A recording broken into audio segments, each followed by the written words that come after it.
Hey, this is Sebastian from the Metal Gods Meltdown, and today I am joined by... Willow from AESECT, Luke from AESECT. It's great to be chatting to you this evening.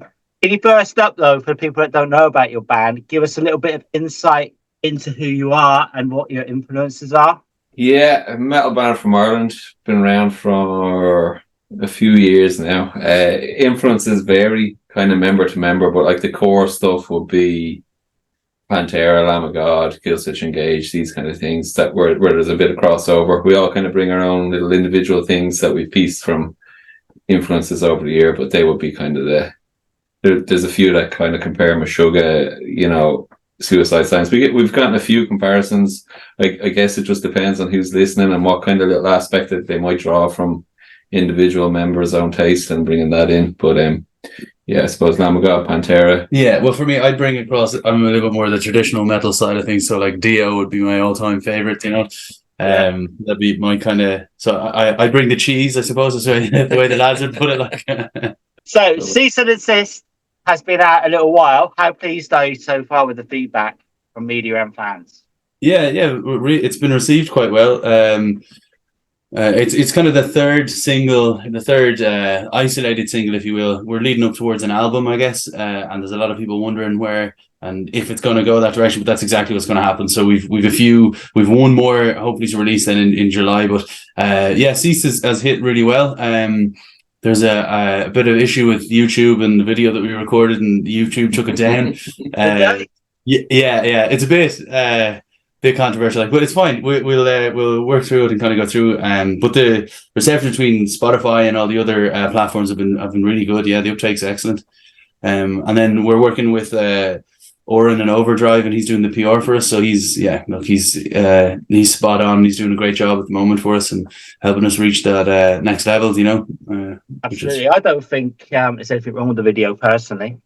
It's just we didn't think that either. I was actually quite surprised when it came back, and there's just a few things that we have to kind of beat the YouTube algorithm. But once we do that, we'll be fine. Yeah.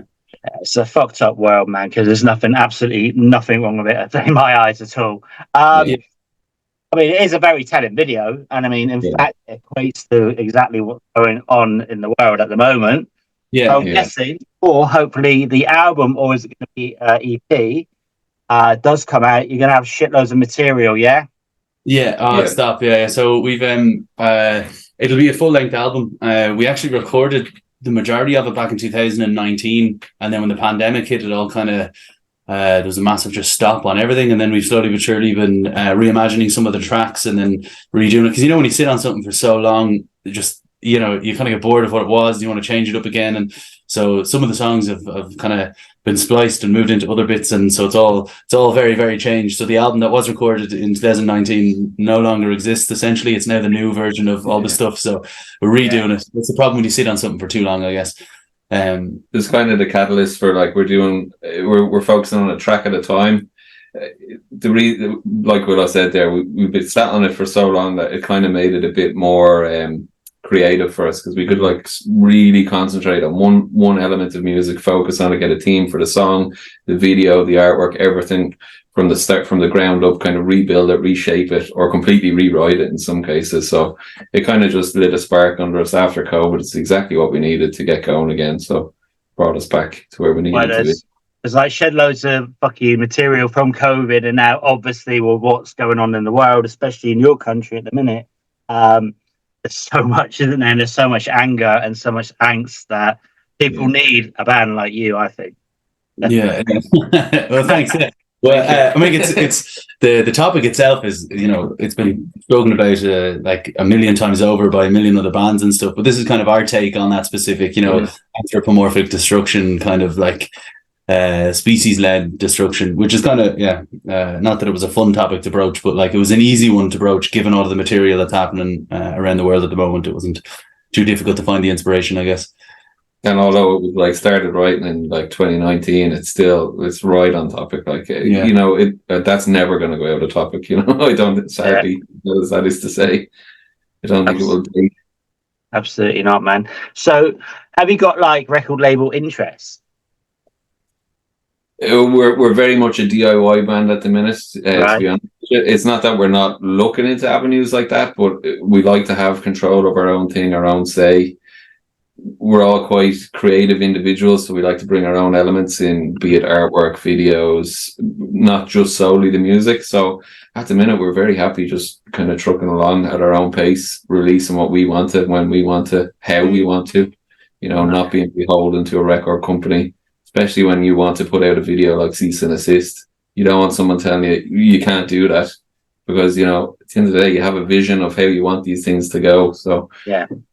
It's not something we're against, but it's not something that we're overly aggressively approaching at the same time. I wouldn't actually have any knowledge of how that would even work, so especially for someone as ourselves. There's been a few emails that come in to the band email, but sure, you never know if half of them are spam or what's going on. Yeah, exactly. You just don't know, do you, man? Is there a strong Irish metal scene?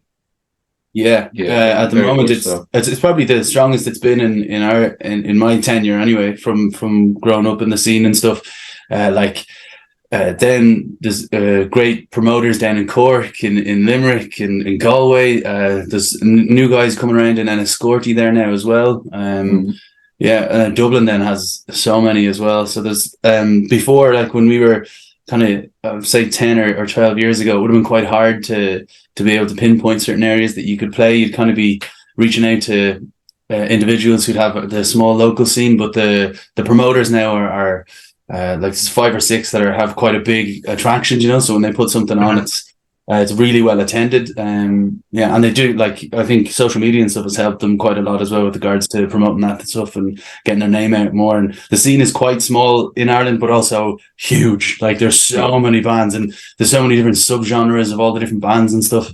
Very community driven as well. Like, everyone really does look out for each other. I know a lot of scenes say that, but like, it's very rare where you would find a band that would badmouth another band. Like, everyone is kind of connected in some way. Like, it's a small team. There's core members without that kind of spill out, but everyone does genuinely look out for each other. If it's Evil coming over to support, one of your mates is going to be playing it. So it's always a band or someone you've grown up with in the scene that you're watching on stage playing with some of your favorite bands, that kind of thing. So very much community driven and steady. Like, everyone really looks out for each other. That's amazing. So have you got plans then for festivals and tours and even getting over to England, UK? Sorry. Look, we haven't gone searching, to be fair, out that direction. So I myself have just had we've during the pandemic there. So I've had 2 kids. Luke has just had 2 kids. The other guy, Ado, he's bought a house and he's had a kid, and Dave in the same boat. He bought a house as well. So I think for those couple of years we were very much focused on personal life, and then finally kind of widened everything up. Now the circles are starting to widen again. We're starting to reach out and kind of chat to the people that we've been chatting to before, and so who knows? We're definitely open to the possibilities anyway. Cool. Is there anyone you'd recommend us popping over or chatting to? Bloodstock, Metal to the Masses. Have you done some of those Metal to the Masses things? Yeah, we actually won it 2019. Yeah, we won it in 2019. So we played the stage back in 2019, and then we're booked now as special guest headliners for the final in Dublin on the 11th. Oh yeah, well, that's amazing. Yeah, but there's so many places, isn't it? Well, there's not as many places as it used to be, but I mean, I'd recommend actually not going to the UK, go to Belgium.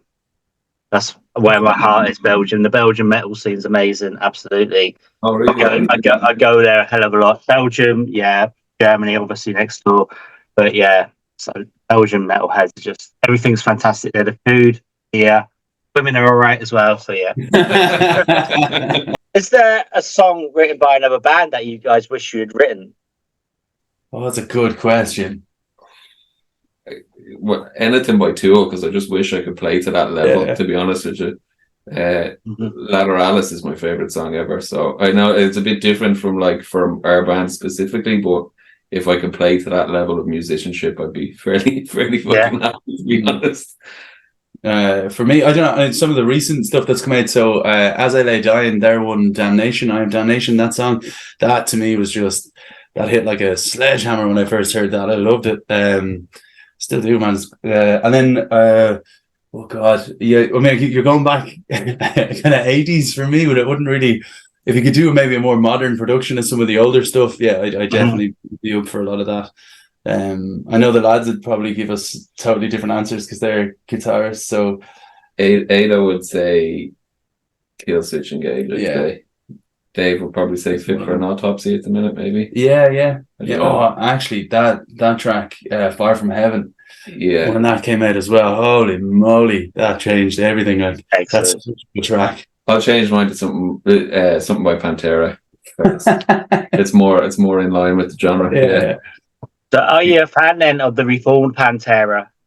Have you been to see them live, or would you go and see them live? I would definitely go see them live. If they didn't come over, they did London, but it sold out really quickly. I would definitely go see it. I'm very interested. I saw what your man Charlie was doing, where he's mixing kind of triggers from Vinnie Paul's sound into the live sound, which normally I wouldn't agree with, but then he really wants to honor the original material, so that made me really interested in going to see. But yeah, if they played over anywhere near where I could get tickets and go, yeah, absolutely, I'd go see it. Mm-hmm. Yeah, we were supposed to play Ireland was September 11th, the year it happened. So or September 11th or 12th, I can't remember. It was either the day of or the day after, and they cancelled their show out of respect for that. So it's like it's been something since then that's been like. I was supposed to go to that show, and that would have been the time I would have seen Pantera. That was the first time I was old enough to go see them. Right. And then it all fell apart from there. So curiosity will get the better of me as much as anything. I would like to see how good they can do it. So then I bet you're going to say your first album you ever owned, would it be a Pantera album? No, surprisingly not. I was more new metal first, and then I heard Cowboys from Hell, and then I went, oh, okay, this is what I'm supposed to be playing and doing. First album I can remember buying with my own money was Guns N' Roses' Appetite for Destruction on cassette. Cool. In a Thai car boot sale. Have you still got the cassette? I probably do somewhere. Yeah, my dad probably kept it somewhere, yeah. I've got that picture disc. That's worth something. I will never sell it though. Yeah. That's definitely worth something now for sure. Yeah.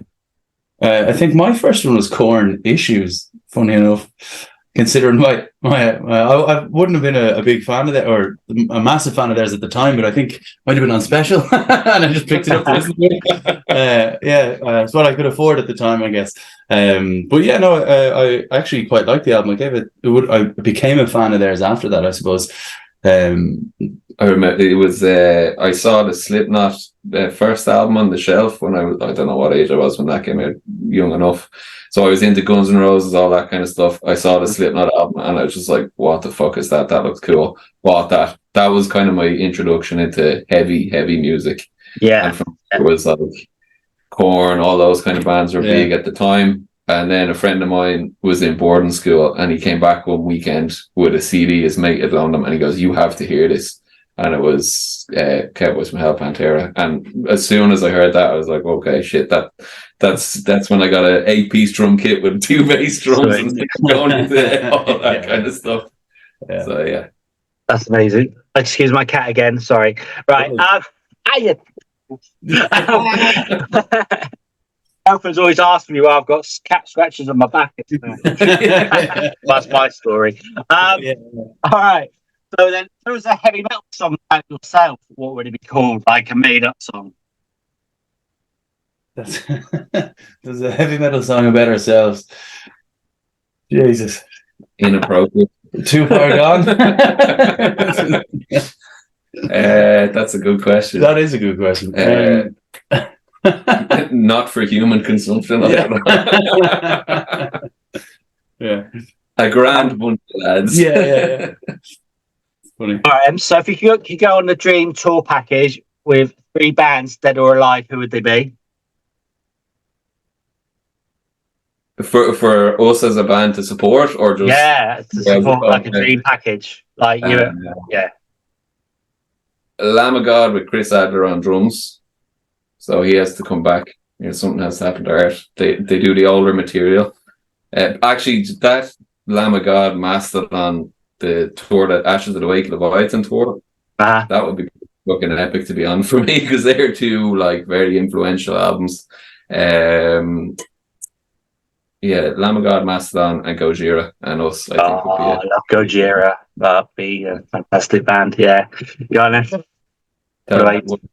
Yeah, well, see, mine would be totally different though, because I'd be. Although, if we're talking about sticking with the same genre, like I'd love to fit for an Autopsy. Yeah, I'd like to. Warbringer be fun to play with. I'm a big fan of Warbringer. But if we're talking like legacy, for me, I'd love Cacophony, Symphony X.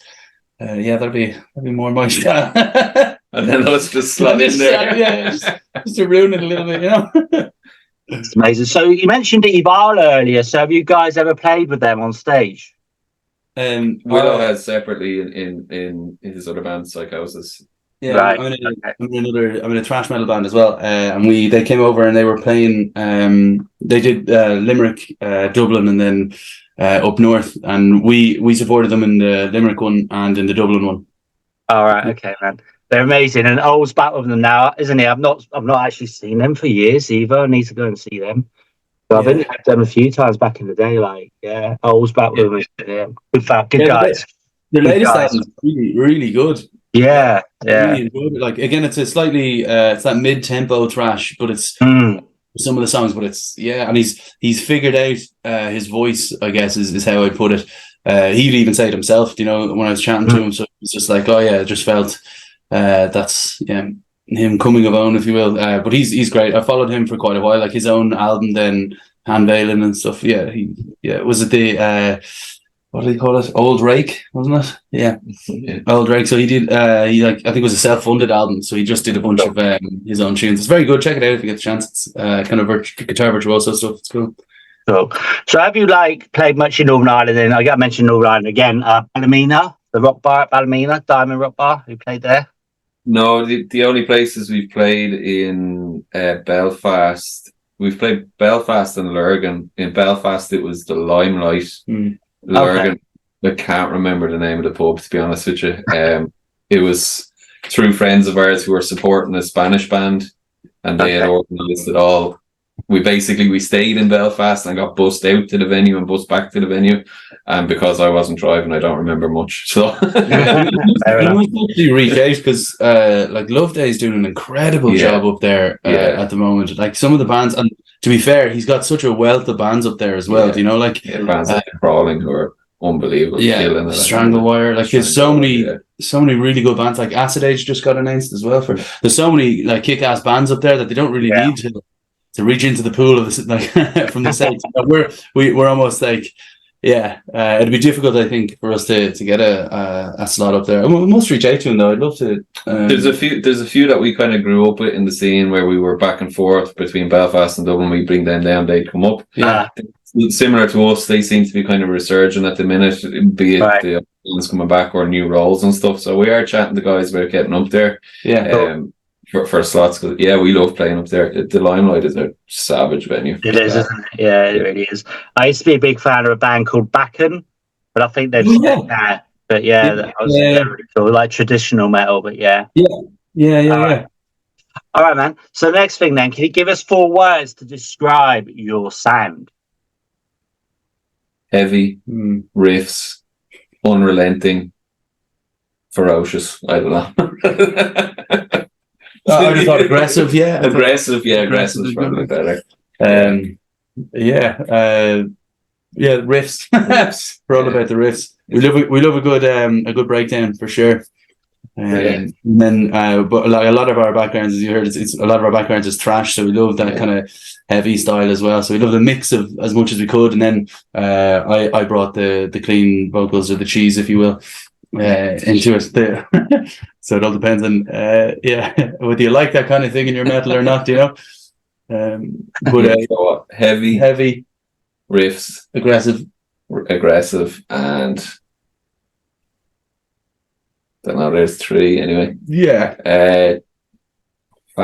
Too fast is good. Okay, so then can you tell us why we should check out your band? I don't know.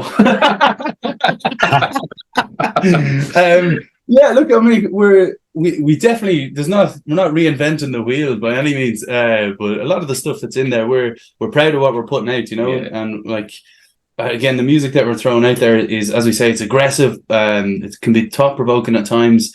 And catchy. Like, so if you love good groove and heavy at the same time, like, we definitely fill a slot there. Do you know? See, that's why they keep me behind the drum kit and don't give me a microphone. That's understandable. All right, and guys, so you're going to be releasing another single soon. Are you going to be doing like another, not even a dodgy video, is it? Like another video that's a bit contentious for this world we live in. We would say the theme for the next song is more controversial than Cease and Assist. So it's steadily getting worse. Yeah, honestly, we didn't think we'd have problems with Cease and Assist. So there will be a video, and we've no plans on holding back, to be honest with you. Good. I mean, the topic is So like we slowly but surely kind of focus on one, and this video now, like it's been done for a while, and we've been focusing on the next release for the past couple of weeks. But yeah, already the ideas going out are pretty ridiculous. Cool. So, and we were kind of like, oh yeah, it'd be cool. But now that this one's kind of been torn down, you do think twice. You know, you're kind of like, oh, actually, if we end up doing that, would it even see the time of day? So there will be questions asked, I guess. But look, YouTube's not the be all and end all. It's not. I was just about to say. I was going to say, try Rumble, try my brain's gone dead. Vivo, is it, or something? There's loads out there. YouTube isn't the be all and all. You got X now as well. Yeah. I mean, for worst comes to worst, we'll literally we'll blur the section of the video they have an issue with. I think they do it themselves, don't they? They blur every fucking thing now. If you want to watch, like, I love my history, right? And now they blur everything. So what's the point of even watching that? Yeah, it's like, You know? Is it a new AI? I think it is. I think it is, because you used to be able to watch whatever, but now it's like, I'm really in the Second World War and everything, and like First World War as well, and they just blur it all out, and you're like, well, these people have been dead over 70, 80 years. No one's going to be offended. A lot of the clips are from YouTube, you know, so I was half. I know this. It's fucking insanity, man. Insane world we live in. Right. The next, it's 5 questions. So the first one is either or either. Yeah. So it's, I was going to say festival or small intimate gig. Oh, I'm going to go festival.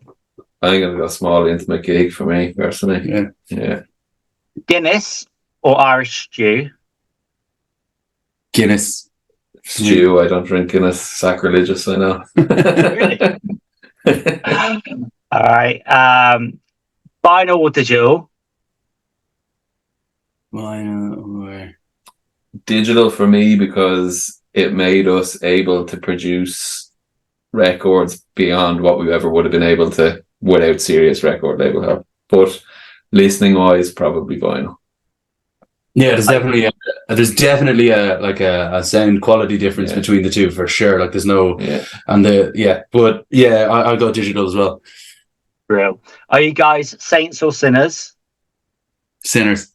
Nothing saint like either of us. All right, and the final one. Not Ronnie. Lizzie or Sinead O'Connor? Lizzie.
Journey